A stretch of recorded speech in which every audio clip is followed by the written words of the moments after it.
Selamat pagi dan selamat berjumpa dalam acara Serambi Religius. Semoga umat beriman sekalian di mana saja berada, teristimewa para pendengar setia YouTube saya, senantiasa diberkati oleh Tuhan dan doaku selalu menyertai Anda semua.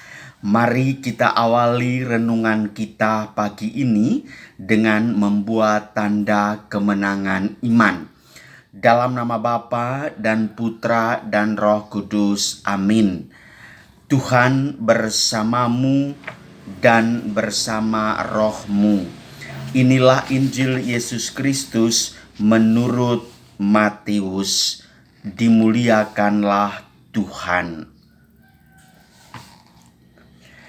Pada suatu hari, Yesus melihat seorang yang bernama Matius duduk di rumah cukai. Yesus berkata kepadanya, "Ikutlah aku." Maka berdirilah Matius lalu mengikuti dia. Kemudian ketika Yesus makan di rumah Matius, datanglah banyak pemungut cukai dan orang berdosa makan bersama-sama dengan dia dan murid-muridnya. Melihat itu, berkatalah orang-orang Farisi kepada murid-murid Yesus, "Mengapa gurumu makan bersama dengan pemungut cukai dan orang berdosa?" Yesus mendengarnya dan berkata, "Bukan orang sehat yang memerlukan tabib, melainkan orang sakit. Maka pergilah dan pelajari arti firman ini.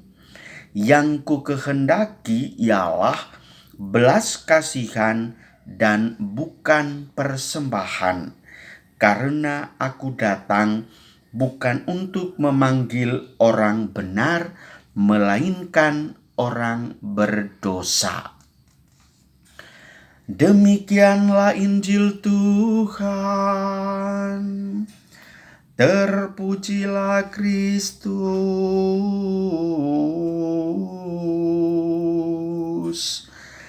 Salam selamat berjumpa Ibu Bapak, Saudari-saudara yang terkasih. Hari ini Gereja Katolik di seluruh dunia merayakan pesta Santo Matius. Matius itu adalah seorang murid Yesus yang juga terkenal sebagai pengarang Injil. Matius dalam kehidupan memiliki kisah yang kelam, dan kekelaman perjalanan kehidupan ini nampak dalam pekerjaannya sebagai tukang pemungut cukai, atau bahasa kampung dikatakan tukang penagih bea cukai. Namun saudara-saudaraku, dalam pelaksanaannya itu ternyata Matius itu adalah seorang titipan dari penjajah Yahudi. Maka dia bekerja sama dengan mereka demi kelancaran aktivitas perang. Maka dia memungut pajak yang lebih dari seharusnya. Oleh karena itu, julukan kepada Matius sangat miris. Dia disebut sebagai pengkhianat bangsa karena dia membuat masyarakatnya lulu lanta karena ia memungut pajak lebih dari yang seharusnya. Itulah maka dia adalah orang berdosa. Saudara-saudari yang terkasih, jangan terlalu cepat memvonis bahwa Matius itu adalah pendosa kelas wahid.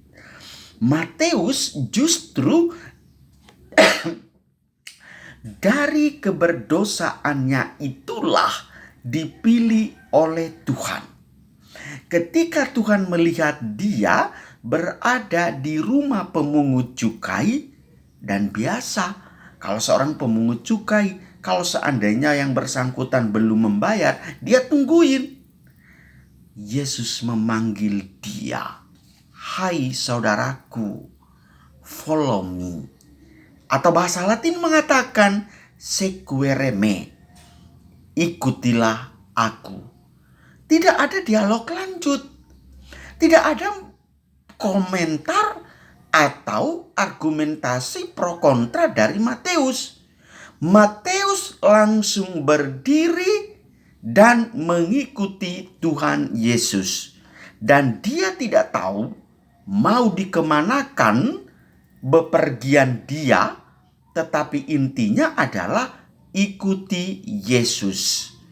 Muncul pro kontra macam-macam hal. Apalagi ketika saat itu lalu mereka makan di rumahnya, juga berpesta pora bersama para kaum Farisi. Orang-orang mulai berkomentar, Yesus makan dengan orang berdosa. Yesus mendengarnya dan berkata, "Saudaraku, bukan orang sehat yang memerlukan tabib, melainkan orang sakit. Yang ku kehendaki ialah belas kasih dan bukan persembahan." Belas kasih mendidik kita untuk membenci dosa dan mengasihi pendosa. Maha murah dan kemaharahiman Allah tidak memperhitungkan jenis dan beratnya dosa, tetapi si pendosa itulah yang dirangkul oleh Tuhan. Maka justru Matius yang dilihat pribadinya. Yesus memanggil dia untuk menjauhi yang jahat dan merangkul sampai pada dia bertobat. Pesta Santo Matius, rasul dan penulis Injil ini memberikan kita semangat inspiratif bahwa yang diperhatikan oleh Yesus adalah pribadi kita, bukan tutur kata dan perbuatan kita. Karena Yesus sudah tahu bahwa kita semua adalah orang berdosa. Tetapi Yesus tidak pernah meninggalkan kita. Maka sering sekali dalam doa-doa kita, dalam ucapan-ucapan kita, entah di WhatsApp atau di bunga karangan atau dalam tulisan apapun, kita memberikan ucapan kepada orang yang meninggal. Semoga amal ibadahnya diterima oleh Allah yang Maha Kuasa. Semoga Allah mengampuni dosa-dosanya, disucikan hidupnya supaya ia masuk surga. Pernyataan itu saya tidak mengatakan bahwa salah, itu benar, tetapi harus dipegang teguh saudara-saudariku bahwa Yesus itu sangat mencintai kita. Dia menyediakan tempat yang layak untuk kita di dunia ini maupun di akhirat kelak. Maka dalam iman kita percaya pribadimu, jiwamu diselamatkan oleh Allah dan sorga tempat yang layak bagimu. Mari kita renungkan diri kita semua bahwa sesungguhnya kita ini adalah orang berdosa, tetapi oleh Tuhan yang penuh dengan Maha Rahim, belas kasih dan kebaikan memperhatikan pribadi kita, dan ia merangkul dan mengatakan, "Ikutilah aku." Tuhan memberkati kita semua. Marilah berdoa.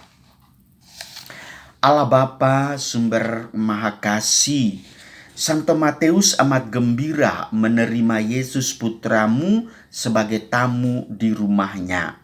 Kini kami kau jamu engkau berada di tengah-tengah kami, berada di tengah-tengah keluarga kami. Janganlah memandang berapa jenis dosa, berat atau ringannya dosa, tetapi pandanglah kami hamba-hambamu ini yang tetap setia mengikuti Engkau, dan Engkau menyediakan tempat yang layak bagi kami semua. Karena Engkaulah Allah yang Maha Kasih, kini dan sepanjang masa. Amin. Dalam nama Bapa dan Putra dan Roh Kudus. Amin.